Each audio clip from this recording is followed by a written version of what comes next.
So guys, next ko lang po sa inyo. Ito po ay maputik kasi. Kaya papalahan po natin. Tapos lilinisan po natin itong area ito. Para po, ito po ba ay kasi natin yung putik. Tapos dito lalagyan natin ng hollow block. Pag-request na tayo. Buti may tumugo na isang kagawad. Hindi ko na lang po sasabihin kung sino. Hello, good morning. Buti na action na yung request. Para yung putik hindi nababa. Oo eh. Meron na. Na-action na ni kagawad. Huwag na natin sabihin. Tutulungan ko na lang sila. Kasi nga po yung putik galing dyan sa taas. Bumababa dito. Pag tumataan po yung mga bata, one of this day, ito naman po lilinisan natin. Ilipat ko yung mga barandilya dito sa kabilang side. Wala ganun talaga.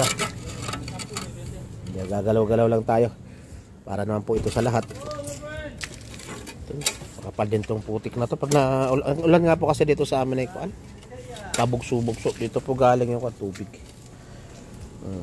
Yan nga po, titirahin na ito. Asintadahan yung gilid para yung putik din na bumababa. Buti natugunan. Anong barangay? Kagawad, di ko na sabihin kung sino.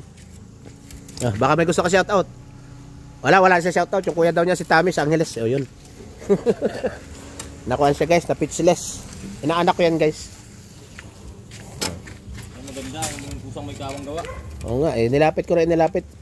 Ayan, nakuha na natin aksyonan. Ito lang muna ang side na to kasi yung putik nga gumaganon, hirap yung mga bata.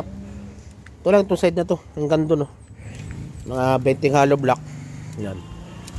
Kasi nga yung lupa ang galing dito, kanina basang-basa ang putik-putik. Pangalan po? Juanita Bador. Bador? Wala po. Wala po number dito sa amin? Banda rin po yata yung 48 kuya. Maraming po salamat guys. Hanggang dito na lang po.